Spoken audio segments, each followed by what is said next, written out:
Well, I'm a native Phoenician, and so I love my state. I love my area, and it makes me feel like I am cleaning up my community and making everybody be the best that they can be by following our 8 standards of trust. I get to write my own check. So the harder that I work, the more effort that I put in, literally, the more money I make. I love that. I love connecting with business owners so much. That is what it brings me so much joy and satisfaction, because to be able to talk with those that are out there pursuing their dreams, they're taking risks, and to have that opportunity to connect with them daily and to offer them a service that could potentially help meet their dream and aid and assist in that's so fulfilling for me. Getting the job here at BBB was really, truly a blessing. Um, I love the people that I work with, down from the chiefs who really care about us. They provide a great work-life balance, give us great benefits. Our managers, they really provide uh, great coaching, help us when we're struggling. Um, and then of course my coworkers as well. I mean, I have so many coworkers that are veterans, and I can turn to them, to anyone at any time, and just um, just get great tips and great help. That's what working at BBB is the people, the culture. I fully believe in our mission, and I support what we do, and I like the fact that we do ethical sales. So we're not trying to say something that's not true to get someone to join. Everything is factual, and I really like that aspect of it. What makes me love working for the BBB is because I believe in the mission. I believe what the Better Business Bureau has to offer for businesses, and I'm passionate about it, and I love giving the businesses the added exposure, positive added exposure. The 100-year-old name that we stand behind, it was an honor for me to be interviewed to come to work at the BBB. So I really believe in what we do and what we represent. And our standards, the 8 standards that we have, are actual living standards. If you took a couple of business references out of those standards, I actually do point them out to my grandkids as living standards. So that's what I'm proud of. I always try to get a good night's sleep before I go to work. On my drive to work, or when I'm getting ready to work from home, I put myself in the right frame of mind to be positive during each call and to be a really good listener. I start my day by sourcing fresh leads. I prioritize them on my calendar to call the new leads first. I try to make each presentation personal. I do this by researching the client or the industry. I try to ask pointed questions so I understand their pain and how being part of BBB could help alleviate some of their professional pain in these challenging times we're all living through. Just like with school, when they used to tell you, make sure you have a big breakfast. It's a big part of your day. I have a big breakfast.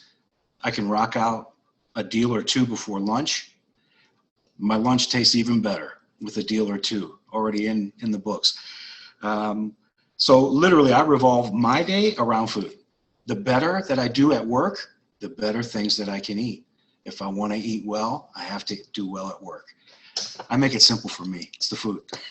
My average day. Well, when I get to work, I'll spend like the first 30 minutes or so searching for my own leads to call. And then after that, I pretty much just start dialing and get after it.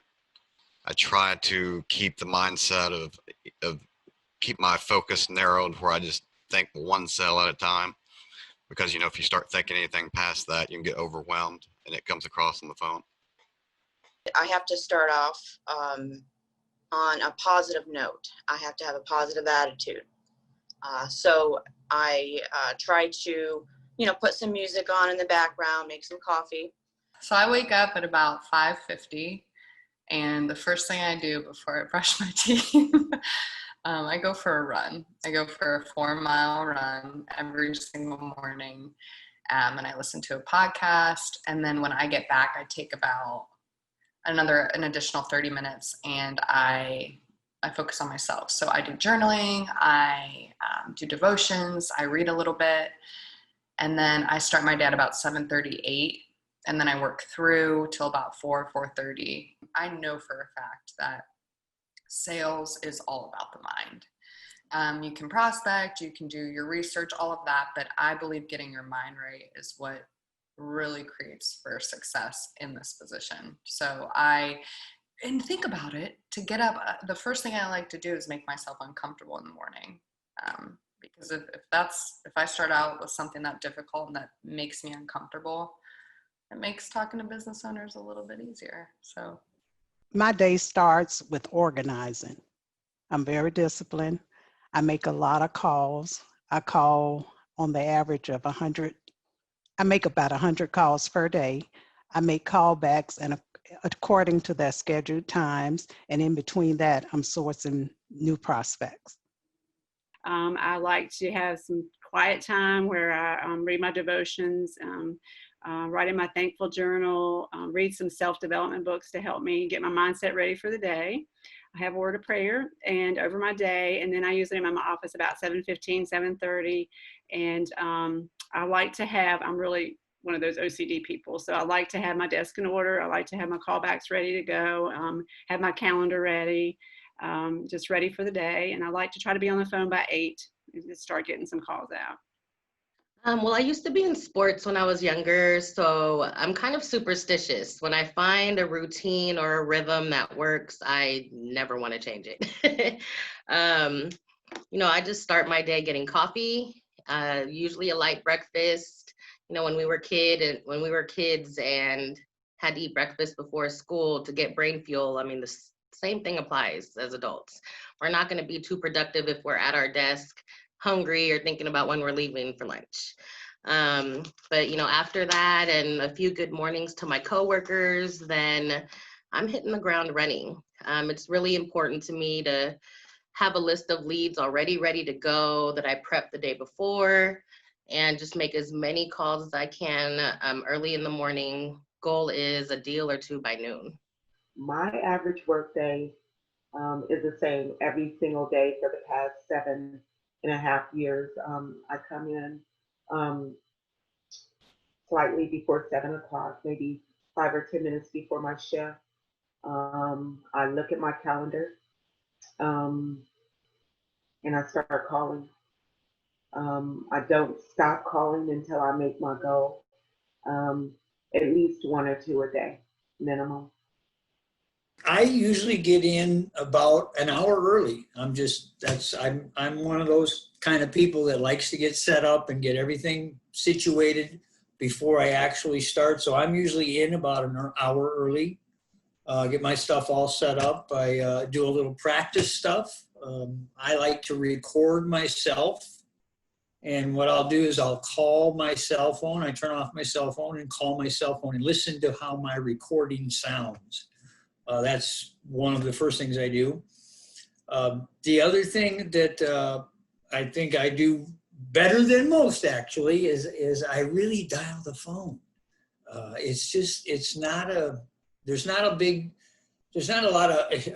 it's not rocket science. You're making money or you're not making money. You're making money or you're not. So I always want to stay on top of that. I want to be prepared. I want to be able to dial right through. And then I will make 10 phone calls after we have our little morning huddle. I will make sure I make 10 phone calls before I do anything else. No going to the bathroom, no getting coffee, get on the phone, make 10 calls. Whether I get through them, deal or no deal, but that's my policy for me. And then it's just dialing and having fun. You've got to have fun doing this. You really do. Yeah. Well, typically I get to work usually about 7:30 in the morning. and I'll check my applications and everything, see if anything's gone through or if it's pending and needs me to react on it. I usually try to have at least 10 to 15 calls ready to call when I get to work in the morning, so that I can kind of hit the ground running. And then while I'm making those calls, I'll kind of set up what I'm going to be calling next. And I try to really stay on the phone the majority of the day. The best advice that I can give to other reps is when you first start, you think it's the Better Business Bureau, it's this great organization, which it is, and you think everyone that you call is going to be so excited that you call them and they're going to want to sign up. And you quickly realize that that's not the case. But the best thing I can say is you may have one day where you don't sell anything, but then 2 days later you'll sell 3. So never get down in the dumps if you don't get one for the day, because you'll definitely make up for it in the future. My greatest struggle is dialing and dialing while still doing the research that helps me make each presentation personal. I try to overcome this by having 2 screens open and multitasking. For example, while I'm talking with a prospect, I am Googling up the business name and the owner's personal name, and also checking for relevant licensing information. I do these things while I'm on the phone and not before I dial. This technique allows me to keep my call volume up. I struggle with the ups and the downs, but if you know that it's going to be up and down, if you know it's going to be a roller coaster ride, then you're halfway prepared for it. I remind myself that I am that confident salesperson that can do well. So it just comes back around. The biggest struggle is actually trying to get the business owner on the phone because, as you know, everybody's busy conducting business throughout the course of the day. And to pin somebody down to get them on the phone is quite difficult, seeing that, you're kind of cold calling in essence. They're not really expecting your phone call. So, just getting them on the phone and consistently dialing and landing somebody on the phone is the biggest struggle. No one is harder on me than myself. So sometimes, like, there'll be times where I may have a sale or two, that day. And then as I'm going home, all I'm thinking about is the 2 or 3 that I missed that I should have had. So you got to have a short memory and just bounce off of those, move on to the next one. As far as struggling, again, if I'm having a bad day, no sales or maybe not as many as I'd like to have, sometimes I'll just step away from my desk to way to kind of manage that, come back and just, again, dial, try to maybe change up the leads, just to kind of dial my way out of it. I don't consider myself a salesperson, but we have to, we go through such rejection all day. So keeping a positive attitude is so important, and it can be really challenging. If you have something going on in your personal life, be it family dynamics, if you have depression or anything like that, it's going to reflect your professional life, especially in sales, because it just does. I know it did for me anyways. And so what I had to do was totally improve myself mentally, physically this year. And when I started doing that, my sales went up about 35%. I get in my own way, 100%. I have fear, self-doubt, and the way that I have learned to overcome that is to fall in love with being uncomfortable. So whatever that looks like for someone, it's a little bit different for everyone, but I do that through podcasts, teachings, and I challenge myself and remembering that obstacles are simply opportunities. So if you can learn to get comfortable being uncomfortable, I think that's the best way to overcome it. Like running in the morning, 4 miles. We all struggle, I believe, with just, on a day-to-day basis, just daily just the amount of work that we do, the phone calls that we make, and then sometimes maybe there's no fruit at the end of the day, maybe not a sale, just leaving voicemails. But of course that can pay off, you know, in the next few days, just maybe the next day, tomorrow or the day after, with the return calls, with the callbacks. That's something that Tony and Jessica and Josh always stress. Just, you know, you get callbacks, and those are really great. So that's what I believe my struggle is. But I just continue pushing through and just take tips from my managers and co-workers, and just kind of keep going. The thing I struggle with the most is getting contact from business owners. And some of the things I do to make it easier, I make follow-up calls, I plan different times to call, and remain persistent. Sometimes it's hard to leave your baggage at the door, especially when you have things that happen outside. But you have to remember, and I know this, that attitude is super important. So if I'm having a stressful day inside, that business owner is going to hear it when I'm on the phone with him. I'm going to sound like I don't want to be here, and he's not going to want to give me the card. The most thing that I struggle with is talking, and it's stopping to talk. Stop talking about the BBB. So I need to, what I have is a little hourglass. It's a 30-second hourglass. So I have to do my spill quick and be to the point and make it about the business. And that's just how I stop myself from doing the hourglass. And of course, asking for the payment 3 times. Just ask, ask, ask. But I think my biggest struggle is myself, because I have always done sales, and I like to hit goals, and that's all I know is to hit goals, hit numbers. So I struggle with, I'm probably my own worst enemy as far as putting that pressure on myself, and then which makes your mindset off, which takes your focus off. So I'd say I'm probably my biggest struggle. And how I overcome that would be getting my mindset back, taking time, take a walk, get away from it a little bit, and then go back and be ready, like, okay, get your focus back and get going. So yeah. I think I struggle with my call times.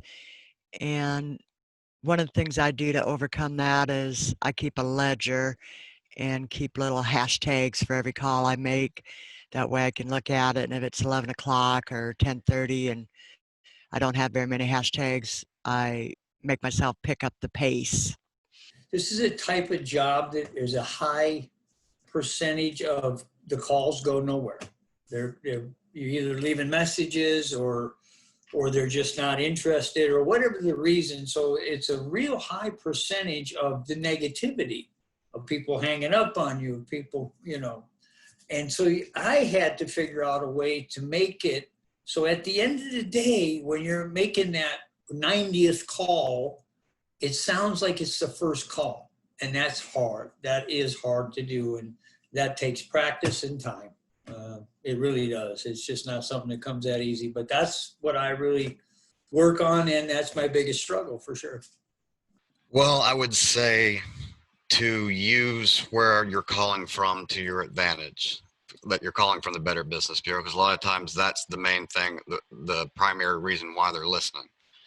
And, you know, they have an image of us that, you know, I think we need to uphold. You know, if that's why I try to go in professional and uphold it, and not come across as too salesy or as a salesperson. In fact, I don't even think of it as I'm selling anything. I just think of it as I'm taking an application, and it's up to them to convince us that they should qualify, which is always the attitude that helps me. When we make a phone call and we say, this is the Better Business Bureau, that starts us out on a little higher platform. Everybody's heard of the Better Business Bureau. Whether it's negative or positive, they know who the Better Business Bureau is.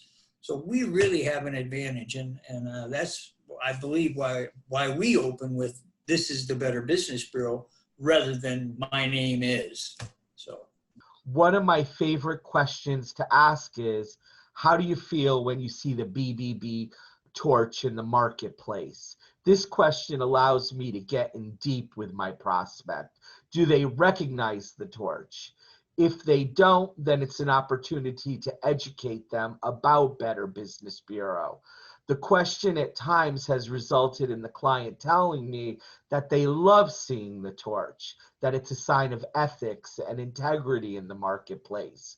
From this point, it's usually a home run. As a consumer, they are telling me they love seeing the BBB brand, and now they can easily visualize how their customers will feel when they see that they are BBB accredited.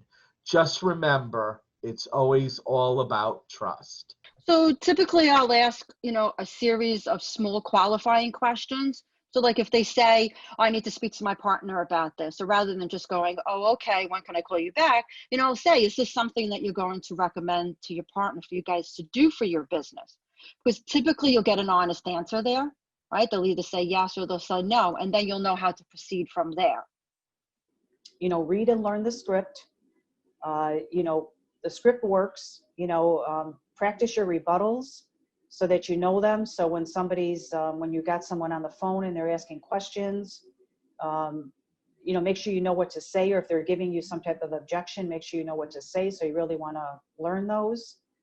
And if you're not sure about something, or somebody has you're speaking to an owner and you're not really sure how to answer, you have to ask questions, either to one of your coworkers around you or your immediate supervisor, because there's a lot to know. And again, you want to make sure that you're giving them the right information.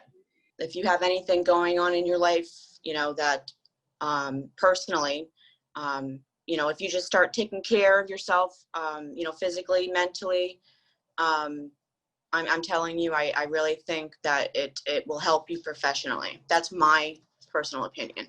When you start to feel better about yourself, it will show, and you'll be able to, they'll hear it on the phone. If you're not uncomfortable, you're not growing. You're staying the same. And I don't know where it was that I read, but if you're stagnant in life, you're not enjoying life. Enjoyment comes through growth. So, yeah, if you can, and then also don't get complacent. I think that in this job, it's easy to kind of get in a flow and get in a rhythm, but I would challenge reps to not get complacent in that, to keep expanding, to face your fears head on. And most importantly, I think this is the most important thing that I have to share, is focus on connecting with business owners. Your only job is to truly listen to them, truly. And I heard a quote, I think it was through LinkedIn, or I don't know, somewhere. I'm always looking at quotes and readings, but the biggest communication problem is we don't listen to understand. We listen to respond. So yeah, connect with business owners, really listen, hear them out, and listen to understand. Get those tips, get that helpful advice, and just keep dialing, because it will happen. I mean, even if you're newer and struggling, it'll happen. You'll get the success that you're looking for. Just don't give up. I love to talk to businesses and learn about them, and connect with them, because they know if you're just trying to make a sale. So I would say be real and genuine. And I would say at the end of the day, I always have this motto for myself. At the end of the day, I know I've done my very best. I know I've done my best for the Lord, and I know that whether I have no sales or a couple of sales, whatever, I know I've done my best. So I would just say do your best, and just go by those ethics, good work ethics. Well, when I started the BBB, I wasn't all that great. It took me a good year and a half to really find a rhythm, and I think my biggest struggle was myself. I wasn't consistent with my calls and my work ethic. And, if I work hard one day and I don't get a deal, then I'd get discouraged, and then I wouldn't come in the next day with the same effort. So I would say my biggest struggle was myself, because once I got out of my own head, I was able to really just work consistently and then find a little bit more success. Learn about the BBB. That was one of the things I think that did set me apart is I learned the history. The BBB was founded by what was then the president of Coca-Cola in 1912 during a lawsuit. That's kind of a summary of it. But and I also, I studied the steps. So I recommend that to any of the new reps that we talk to. I actually have had them as right where I could read them, where I could read them off just like that. But today, obviously, I've memorized them. But those 8 steps are very powerful. The 8 standards. So to build trust, advertise honestly, tell the truth, be transparent, honor promises, be responsive in customer matters, safeguard privacy, and embody integrity. Obviously, those are good business practices. But as I'm sure you're aware, Joe, not all companies will uphold those standards. So this is not offered to all businesses. That's how I open up. I think the most important thing that you can do is listen to every word that your person is saying and write it down, because it's probably information that you're going to be using later on during the full presentation process. I mean, if they tell you at the start that when you ask them how many people's in the company and they say it's just 2 people, me and my partner, well, later on you want to be prepared for them to say, well, I need to speak with my partner. So if you prepare yourself mentally for that earlier, you'll know how to deal with it. I like to stick to the state licensed companies because I know that they're regulated. It's a good company that I know. I don't think it's going to go anywhere. They spent a lot of time to get that license. So I know that they're not going to get up and leave, and we're not going to hear from them again. I also utilize LinkedIn a lot for my leads, posting benefits about accreditation. And when I'm, LinkedIn with a lot of accredited companies, I like to see who they are connected with and connecting with other companies. And so that's where I get a lot of my leads through, is LinkedIn. Make lots of calls. Make lots of calls during the day. Maybe designate 1 hour of your day. I prefer towards the end if you need to do research, look up for leads, prep for the next day. Notice where in your pitch you're getting cut off.